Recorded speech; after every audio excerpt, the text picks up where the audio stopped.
In late 2007, the Iraq War is winding down. President Bush has declared victory, and rebuilding operations are in effect. Sergeant Matthews and his spotter Sergeant Isaac are sent to a pipeline construction in the middle of the Iraqi desert. All the Americans working at the site have been killed, so now it is their mission to find the culprit before they send new builders. The soldiers hide behind a bunch of bushes and stones to watch the location under the melting sun, and 20 hours pass without anything happening.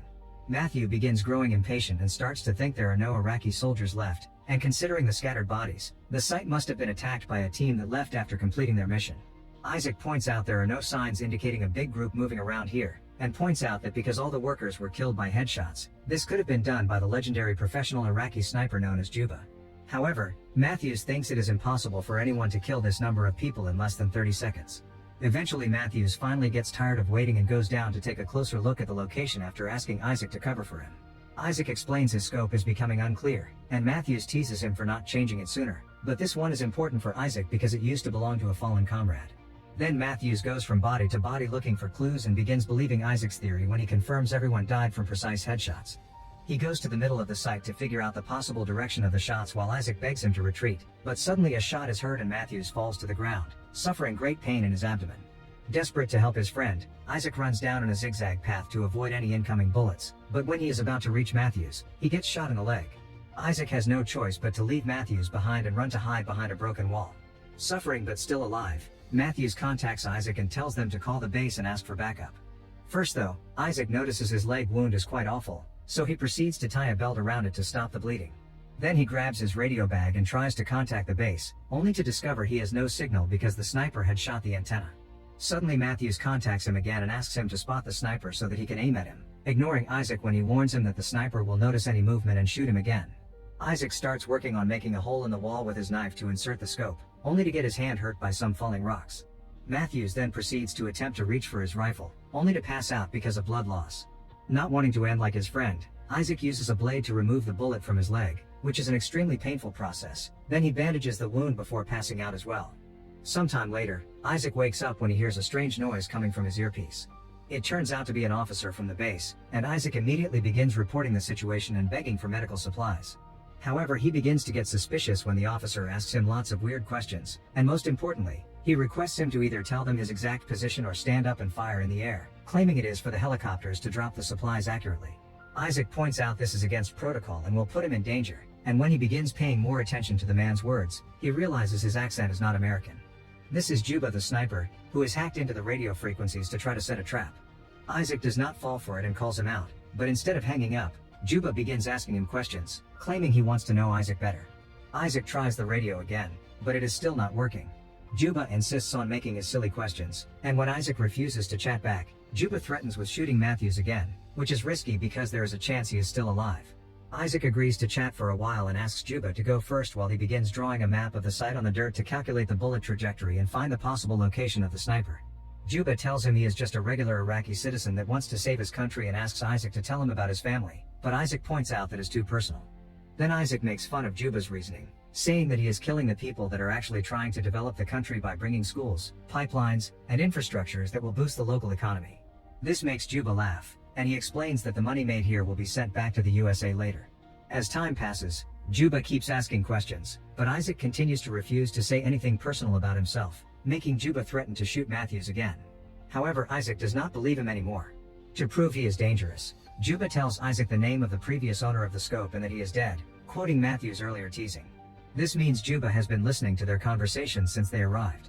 Using his scope, Isaac notices one of the dead men has a radio with him and he drags his body to the edge of the wall, but not even using a piece of wood he would be able to reach it without exposing himself. Next, Isaac tries to drink some water from his bottle only to find it empty because of a hole in it, which Juba confirms he did on purpose. He also admits he did not miss any shots. He specifically shot the bottle, the antenna, and Isaac's leg in order to put Isaac in an unescapable situation and make him die slowly, which he will enjoy hearing through the communicator. When Isaac finds the bullet he took off his leg, he takes a closer look and begins calculating the weapon model Juba has by making some sneaky questions. He also calls Juba a terrorist, which makes Juba laugh again as he points out that the Americans are the ones illegally entering a foreign country with weapons ready to kill people. While Juba talks, Isaac does some more calculations and looks through his scope to finally reach the conclusion that Juba is hiding under a huge pile of trash. He has been under these harsh conditions for a long while, not to mention the overwhelming heat, meaning this guy truly is a professional. However, Juba denies being the famous sniper and once again claims to be a regular Iraqi man. Judging by his accent, Isaac guesses Juba must be a former US Army officer that betrayed them, but Juba dismisses this as well and explains he only kills people that attack him first. In return, Isaac shares the story of how he met his best friend when he was a child and how they enlisted together later as adults. Soon dehydration and exhaustion begin having a hard effect on Isaac, who falls to the ground as he hears Juba tell him he will staple his tongue to his chest. Next, Isaac tries to trick Juba by putting a jacket and helmet on his rifle and waving it above the wall, but Juba does not fall for it. What does fall is the helmet, landing on the other side of the wall, so now Isaac cannot protect his head either. Such a silly mistake is the sniping point and makes him cry. More time passes, and Isaac becomes desperate enough to try to take a risk. He runs towards a body lying on the ground and steals his bag and radio before running back to the wall as he dodges all the bullets Juba immediately throws at him. In the bag, Isaac finds water and some candy that he immediately devours, but unfortunately this radio isn't working either. Juba also punishes him for this risk by shooting at the wall and heavily damaging his scoper.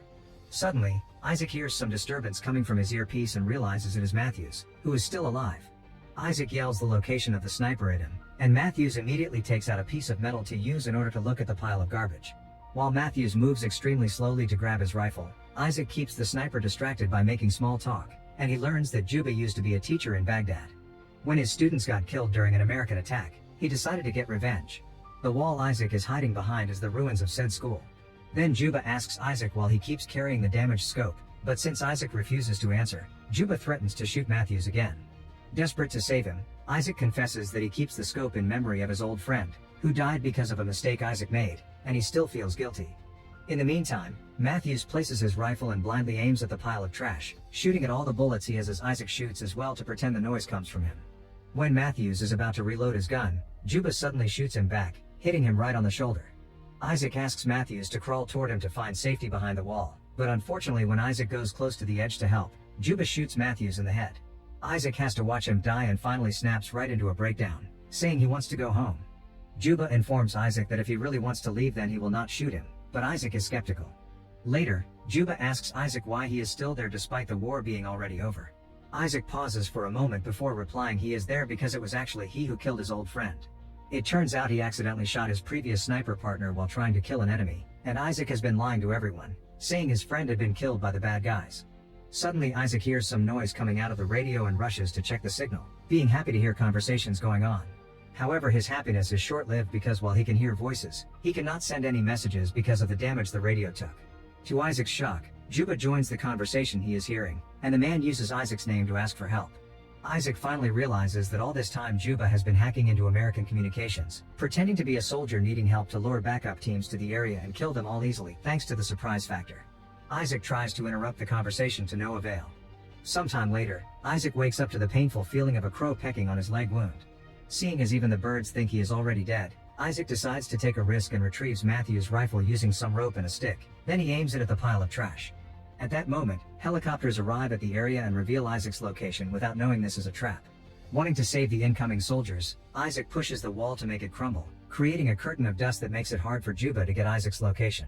Isaac begins shooting at the pile of trash without knowing if he has hit his target or not. In order to find out, Isaac finally stands up from his position, and he is shocked to notice Juba is not using this chance to shoot back. This makes Isaac believe he has effectively killed Juba. Soon the helicopters arrive and quickly carry Isaac away on a stretcher, immediately giving him medical attention. Isaac tries to tell them about Juba, but he cannot be heard because of the noise from the helicopters taking off. Suddenly Juba starts shooting at them, killing the medical soldiers one by one before hitting the pilot as well. The helicopter quickly goes down and crashes on the ground, instantly killing Isaac and allowing Juba to keep his word. Technically, Isaac had not been shot. Then Juba hacks into the USA lines again and pretends to be an American soldier to lure his next team of victims.